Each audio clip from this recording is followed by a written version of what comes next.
Moi je commencerai par une citation célèbre de Jacques Lacan qui disait l'inconscient est structuré comme un langage. Et justement, il y a deux manières de voir le sujet. Deux manières de voir, deux approches, pas trois en fait. Il y aura une approche taoïste, une approche psychanalytique et une approche qui fait un peu le lien entre les deux, jungienne, psychanalytico-néo-taoïste, on peut dire. Puisque le côté de l'expression, ça sera plutôt le côté de la psychanalyse, comme je vais le montrer. L'idée que tout ce qui ne s'exprime pas s'imprime, c'est une idée psychanalytique, dans le sens où le non-dit fait des dégâts au niveau de l'inconscient. J'y reviendrai avec Sigmund Freud, parce que le sujet peut être traité d'une manière tout à fait freudienne. Moi, je l'avais d'abord compris comme ça, pas que comme ça, effectivement. Mais on peut aussi le traiter d'une manière taoïste, avec l'idée du yin et du yang. D'ailleurs, Yves vous a rappelé, je reviendrai un peu là-dessus, en précisant, en approfondissant les choses, rappeler un peu ce qu'est le yin et le yang, un peu plus dans les détails, ce qui est yin et ce qui est yang. Et puis enfin, la synthèse jungienne entre l'approche psychanalytique et taoïste, sans oublier que dans le taoïsme, enfin dans la philosophie du Tao, parce que le taoïsme c'est la philosophie de Lao Tzu, alors vous avez le confucianisme qui s'inspire aussi d'une philosophie du Tao. Le taoïsme a aussi une dimension divinatoire et une dimension psychologique avec le fameux livre de Nichiren que Carl Gustav Jung a consulté pour soigner sa névrose. C'est une autothérapie. On parlait de thérapie avec le docteur. Et là on parlera du docteur Jung aussi. Enfin, dans un troisième temps, j'évoquerai l'œuvre du docteur Jung, qui était psychiatre de formation, psychanalyste, puis dissident de Freud. Voilà le plan suivant. Donc je commence par le Tao, l'interprétation taoïste de ce sujet. Tout ce qui ne s'exprime pas s'imprime. Donc comme l'a rappelé Yves, très justement, vous avez deux énergies complémentaires dans le symbole du Tao, cette espèce de cercle qu'on appelle le Tai Chi, cercle avec les deux gouttes, soit blanche et noire, soit rouge et bleu parfois, on peut changer les couleurs, mais souvent c'est soit représenté en rouge et en bleu. Ce sera plutôt l'homme et la femme, l'homme étant le bleu et la femme le rouge, par exemple, comme dans les couleurs pour les toilettes. C'est des symboles, le bleu pour les hommes et le rouge pour les femmes. Bon. Et puis le blanc et le noir, voilà, ça dépend des. Voilà. On peut aussi prendre d'autres couleurs, mais en général, traditionnellement, le yin et yang, c'est souvent en noir et blanc ou en rouge et noir. Dans les kings, c'est blanc et noir. Voilà, dans le king, c'est blanc et noir, effectivement. Voilà. Donc, et d'ailleurs, on fait souvent une erreur en Occident quand on interprète le symbole du Tao. Le Tao, c'est une dualité, une polarité entre des choses complémentaires, mais c'est pas le bien et le mal. C'est une façon manichéenne, qui n'est pas du tout chinoise. Les Chinois ne sont pas du tout manichéens. Il n'y a pas de bien et de mal. Tout est relatif. Le bien peut devenir mal, le mal peut devenir bien. Il y a de la maladie. Voilà. Le mal est une conséquence de la souffrance, de la maladie, du déséquilibre, justement, entre le yin et le yang. C'est important. Donc, ce qui est yin, le yin, avant tout, c'est le vide. On va parler du vide. Le yang, c'est le plein. Le yin, c'est l'ombre. Le yang, c'est la lumière. Le yin, c'est le froid et l'humide. Le yang, c'est le chaud et le sec. Le yin, c'est l'eau. Le yang, c'est le feu. Le yin, c'est le féminin. Le yang, c'est le masculin. Le yin, c'est le passif. Le yang, c'est l'actif. Le yin, c'est la poésie. Le yang, c'est la science, etc. On peut multiplier le yin, c'est ce qui est concave, les creux. Le yang, c'est ce qui est convexe, les pointes, etc. On ne va pas faire la liste, ça irait jusqu'à demain. Donc tout peut être considéré comme yin ou yang. On ne voit pas le Tao, il est invisible, impalpable, indicible, mais on voit ses effets qui sont ces deux énergies complémentaires, cette polarité entre le yin et le yang. Et l'expression, donc c'est le souffle, c'est le fait d'une certaine violence dans l'expression. L'expiration est yang, l'inspiration est yin. L'expression est yang, l'impression est yin. Parler, c'est yang. Écouter, c'est yin. Bon. D'ailleurs, j'avais pris une citation de Lao Tzu aussi qui disait « Celui qui sait se tait ». Celui qui sait se tait, c'est l'attitude plutôt orientale en général, taoïste en particulier. Pour Lao Tzu, le vrai sage ne parle pas. Parce que de toute façon, on ne peut pas tout savoir, c'est un appel à l'humilité, donc il vaut mieux se taire. Celui qui sait se tait. Voilà. Il y aurait trop de choses à dire quand on sait. Voilà. Il y aurait trop de choses à expliquer, donc autant se taire Alors que l'attitude occidentale, qui sera plutôt yang, va être une attitude de parler. On remplit le vide. Il suffit d'assister à un repas de famille, s'il y a un silence, ça devient très lourd. Alors qu'en Asie, on entend souvent, on voit ça dans les restaurants asiatiques ou dans les films, on entend les gens qui mâchent et tout, et puis personne ne dit rien, mais il n'y a pas de malaise, ils ont l'air contents, ils mangent, dans le silence, toujours, hein, mais ils peuvent le faire, alors que nous, en Occident, on a du mal à un repas, entre amis, si personne ne parle, ça plombe l'ambiance, vous voyez, c'est pas la même culture, là. Nous sommes dans l'expression, on va privilégier l'extraversion, nous parler des extravertis et des introvertis, alors que les Asiatiques vont privilégier l'introversion. Celui qui parle peu, en Occident, on va croire qu'il est timide, ou au pire même demeuré peut-être, qui ne sait pas grand-chose, alors qu'en Asie, au contraire, celui qui parle trop, on va le trouver arrogant, prétentieux, celui qui ne dit rien, on va dire, lui, c'est un sage, il écoute. Bon, vous voyez, c'est très complémentaire. Je ne dis pas que l'un est bon et l'autre est mauvais, il faut les deux. Il faut le yin et le yang, ça c'est la sagesse du Tao de le dire. Donc, ayant dit ça, on a presque tout dit dans l'approche taoïste sur le sujet.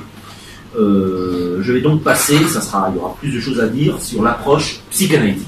Plus de choses à dire, parce que nous autres occidentaux sommes plus bavards, mais je suis plus bavard sur la psychanalyse que sur le Tao, forcément. Sur le Tao, à la limite, il n'y aurait rien à dire. Et enfin, je parlerai de la synthèse jungienne entre l'approche taoïste et l'approche freudienne. Donc la grande découverte de Freud avec la psychanalyse, c'est l'inconscient, une partie cachée de nous-mêmes. Et effectivement, on peut très bien prendre cette phrase dans un sens psychanalytique. Tout ce qui ne s'exprime pas s'imprime. Eh bien, ce qui n'est pas dit, le non-dit justement, c'est la grande théorie de Freud, va être refoulé dans l'inconscient. On a souvent des choses qu'on veut taire, souvent d'ordre sexuel par exemple, des souvenirs refoulés de la petite enfance, un enfant qui a été abusé par ses parents, c'est l'exemple type, mais ça peut être plein d'autres choses, qu'on ne va pas vouloir dire, avoir eu un conflit violent avec son père, avoir souhaité sa mort inconsciemment, ça nous met mal à l'aise, donc on le refoule, et ce refoulement va créer la névrose, la maladie. Parce que c'est pas assumé, ça travaille en nous, ça nous hante, il y a une culpabilité qui s'installe, souterraine. Or, la guérison pour Freud, et ce sera comme ça qu'il va commencer son œuvre de psychanalyste, la guérison passe par la prise de parole, la cure, ce qu'il appellera la cure par la parole. Il faut dire le mal. Les mots, M-O-T-S, soignent les mots, M-A-U-X pour Freud. Et ça va marcher d'ailleurs avec sa première patiente célèbre qui s'appelait Anna O, O avec un point parce qu'on n'a pas dévoilé tout son nom, qui est une jeune étudiante juive qui était hystérique. Les premiers cas de névrose que va traiter Freud, et pour lesquels il aura en général beaucoup de succès, ça sera l'hystérie. L'hystérie, on le sait, Freud nous l'expliquera, on pensait, il y a très longtemps, on pensait que c'était des femmes possédées par le diable. Parfois, on allait même jusqu'à les brûler. La femme qui avait une crise d'hystérie, on la prenait pour une sorcière possédée par le démon, parce que la femme hystérique, elle va simuler une relation sexuelle. Pour les inquisiteurs, c'était démoniaque. Freud, bien entendu, n'y croit pas. Simplement, il n'est pas non plus, bien qu'il soit rationaliste et scientiste, il n'est pas d'accord quand même avec la manière dont l'Asie psychiatrique, à son époque, traite les hystériques, c'est-à-dire avec des électrochocs. Bon, les électrochocs, ça calme la crise, mais ça fait des dégâts. Et c'est une souffrance terrible pour les femmes. Donc il a eu pitié de ces femmes qu'il a vues dans les Asies psychiatriques. En tant que jeune médecin, neurologue, il a visité les Asies psychiatriques et il a été choqué. Et il s'est dit qu'il faut absolument qu'il trouve une manière plus humaine de traiter l'hystérie. Et grâce à sa découverte de l'inconscient, et l'inconscient c'est essentiellement pour Freud de la sexualité refoulée, il va comprendre, enfin, je ne suis pas d'accord avec lui, mais c'est quand même assez bien trouvé, il va réaliser que l'hystérie est une réponse à la frustration sexuelle, à une culpabilité aussi par rapport à des désirs sexuels qui étaient mal vus à l'époque, dans la société du début du XXe siècle, austro-hongroise en plus, qui était beaucoup plus puritaine que la société française à l'époque. Freud le dit très bien, d'ailleurs. Il fait l'éloge de la société française, qui est plus libre pour les femmes, à cette époque-là, en tout cas, que l'Autriche-Hongrie, que la plupart des autres pays d'Europe, d'ailleurs. Paris, surtout Paris, est la ville c'est les années folles, Paris c'est la ville où on s'éclate, en quelque sorte, à cette époque-là, Paris de l'époque de Freud, c'est le Beau Paris. Et d'ailleurs, Freud va visiter Charcot, qui est la star de l'époque. C'est le médecin qui, le premier, réussit à guérir une jeune femme hystérique, la fameuse Augustine, voilà, à travers l'hypnose. Et Freud, par contre, va avoir un problème avec l'hypnose parce qu'il trouve que c'est un peu trop mystérieux et comme il est très rationaliste, il va remplacer l'hypnose par la cure par la parole. Mais il reconnaît le talent de Charcot, qui a réussi à guérir. Pour Freud, d'ailleurs, l'hypnose est une preuve de l'inconscient, la confirmation de l'inconscient, puisqu'il nous fait faire des choses incroyables sous hypnose. Et donc, il va traiter cette jeune femme, première cliente, ça va marcher, ça va faire.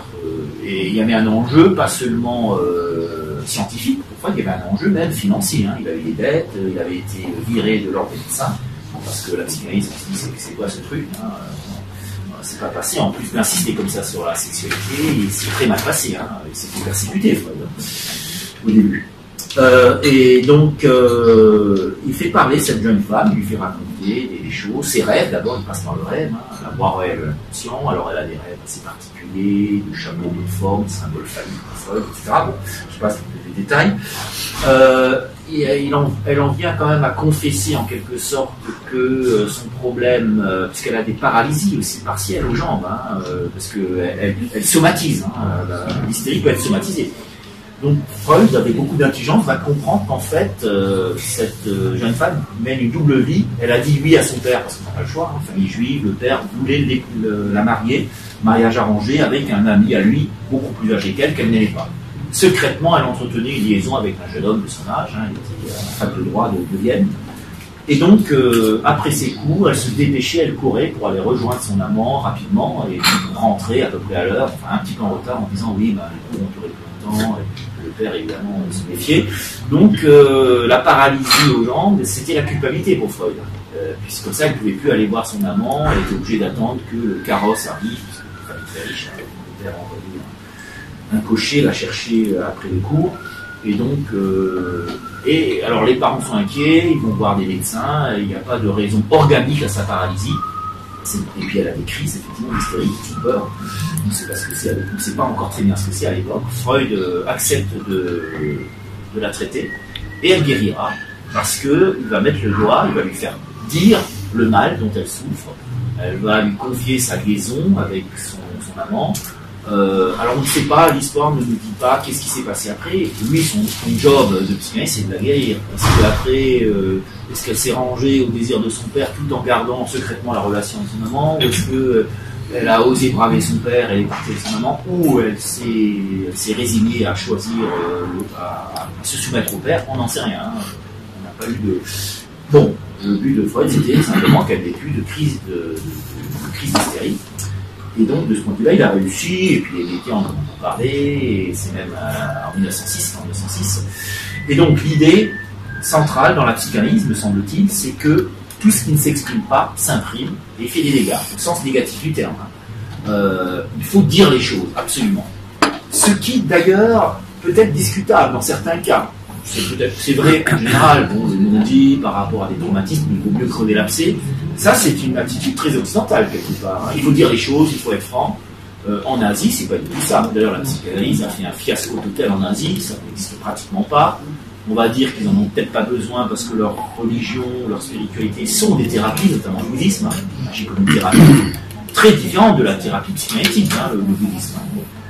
On n'est pas... Et Jung, quelque part, justement, j'en arrive à mon troisième point, ma synthèse, Jung va faire en quelque sorte la synthèse que Freud reprochera, il y aura un clash entre les deux hommes, hein, parce que Freud reprochait à Jung de s'intéresser à la spiritualité, au bouddhisme, il dit, tu te rends compte, déjà on nous attaque à cause de la sexualité, déjà ça passe mal, alors si en plus on commence à faire l'éloge du bouddhisme, de la sorcellerie, de la magie, de ces choses-là, on va nous coffrer à tous les coups, quoi. Ça fera deux obstacles à surmonter, quoi. Parler de sexe, déjà c'était pas facile à l'époque, et en plus parler d'ésotérisme oriental. Jung va moins parler de sexe d'ailleurs. Et parfois il va plus pratiquer que Freud, mais moins en parler. Ce qui d'ailleurs va aussi gêner Freud, hein, qui était assez jaloux. Jung était plus jeune, hein, comme son nom l'indique. Jung, ça veut dire le jeune. En allemand, alors que Freud, ça veut dire la jouissance. Ils ont des noms qui sont quand même, ouais, c'est intéressant. Avec l'équipe. La jouissance et la jeunesse. Bon. Et enfin bon, il y aura un clash entre les deux. Je ne reviens pas sur leur histoire, c'est pas le thème du jour. Hein. Je reviens au sujet. Excuse-moi, on a Oui. Il y avait un film qui sortait pour le... Très bon film avec Dangerous Method, oui. Dangerous Method de Cronenberg. C'était génial. C'était super, oui. Michael Fassbender dans le rôle de Jung et Viggo Mortensen dans le rôle de Freud. Et puis la présence aussi de la belle Keira Knightley, qui est la femme de Sabine Spielrein. Voilà. Et du coup, Michael, t'as vu, Oui, et puis le beau Michael. J'ai vu un film avant avec Montgomery. Oui, plus ancien, oui. Mais c'est vrai que c'est une belle référence. Oui, Si ça vous intéresse. Voilà.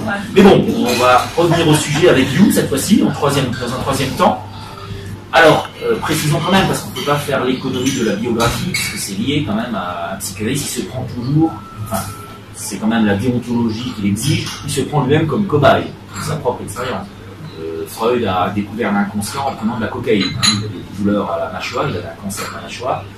Et pour soulager ses douleurs atroces, il prenait de la cocaïne, un peu comme la morphine, ça soulage les douleurs. Mais c'est quand même pas tout à fait pareil parce que ça crée plus d'effets secondaires. Évidemment, des délires qu'il a pu avoir.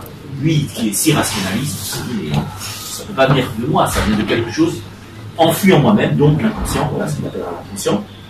Jung est d'accord là-dessus. Simplement, Jung, la différence, c'est qu'il reprochera à Freud de trop insister sur le sexe, l'importance du sexe, le pansexualisme de Freud, et de voir aussi d'une certaine manière l'inconscient comme quelque chose de purement négatif, qu'il faut absolument exorciser. Pour Freud, la guérison passe absolument par la prise de conscience de notre inconscient. Jung n'est pas d'accord là-dessus, il dit non, il faut garder une part de mystère, de secret. Les choses, peut-être certaines choses doivent être dites, mais tout ne doit pas être dit. Le psy doit respecter le jardin secret de son patient. Je crois qu'il a raison, plutôt le mien de ce point de vue-là. Et donc Jung va faire la synthèse entre l'approche psychanalytique qui insiste sur le fait que tout ce qui ne s'exprime pas s'imprime négativement, mais il va aussi prendre le point de vue taoïste qui dira que tout ce qui ne s'exprime pas s'imprime positivement. Voilà. Parce que c'est important de garder du non-dit. Voilà. Ça fait notre richesse intérieure. Voilà. Donc Jung est un peu dans l'intermédiaire, et d'ailleurs c'est le tirage du Liking, il s'est intéressé au Liking, il a fait une séance ici il y a quelques années, il va soigner sa névrose de culpabilité, parce qu'après le clash avec Freud, il se sent coupable, le film le montre très bien, parce qu'il a quand même couché avec sa patiente, ce qui ne se fait pas, il reconnaît que c'est un tort, qu'il a fauté. Freud lui avait bien mis en garde, surtout pas que le psy couche avec sa patiente, parce que sinon c'est la destruction, il faut un transfert affectif, il faut que la patiente soit amoureuse, tombe amoureuse de son psy, si c'est un homme, vice versa, comme la figure du père, le complexe d'Oedipe, le complexe d'Électre. Donc c'est normal que la patiente s'attache à son psy, mais le psy, lui, il doit être un peu froid, enfin il ne doit pas céder. Voilà. Bon. Et donc il va lui reprocher amèrement, d'autant plus qu'il était jaloux, parce qu'il était amoureux aussi de la belle Sabine Spielrein, seulement c'était pas réciproque apparemment. Je pense que Freud, il n'était pas si moral aussi qu'il le dit, c'est la déontologie, mais elle a préféré Jung, parce qu'il était plus jeune que beau, lui parlait plus, voilà.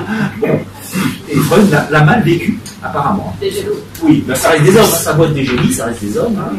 Jung donc se sent coupable, il développe une névrose de culpabilité, parce qu'il a tué le père, Freud, et puis en même temps il a fauté, il le reconnaît quand même, double faute, le meurtre du père et en quelque sorte le non-respect de la déontologie psychanalytique.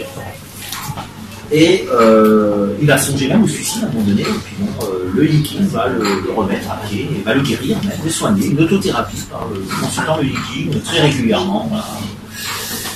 Et donc pour Jung, il y a, et là je reviens un petit peu à ce que je disais en introduction Yves, il y a un va-et-vient en quelque sorte entre l'expression et l'impression.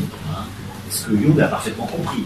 Entre le yin et le yang, entre l'anima et l'animus. Autre concept très intéressant chez Jung, c'est l'idée que l'homme a une image idéale de la femme dans son inconscient, ce qu'il appelle l'anima, et la femme a une image idéale de l'homme dans son inconscient, ce que Jung appelle l'animus. Anima, animus, c'est un peu comme le yin et le yang aussi, de manière inconsciente. Donc l'expression et l'impression sont en quelque sorte les deux visages d'un même être, les deux faces de Janus en quelque sorte. Le jour et la nuit, la vallée et la montagne, etc. Donc les deux sont nécessaires, et il y a un moment peut-être pour exprimer les choses, et un moment donné pour ne pas les dire. L'essentiel étant, et ça sera mon dernier mot pour l'instant, avant de vous laisser la parole, l'essentiel c'est que ce qui s'exprime ne nous déprime pas. Ce qui s'imprime ne nous déprime pas. Faire le jeu de mots aussi avec la dépression. La déprime, pour revenir effectivement au point de départ de Yves. Voilà, donc je vous laisse la parole. Je précise juste, j'avais oublié de dire qu'on peut débattre jusque vers 6h. Vers 18h, on a les mots de la fin. Puis ensuite, on vote un sujet pour le mois de février. Voilà.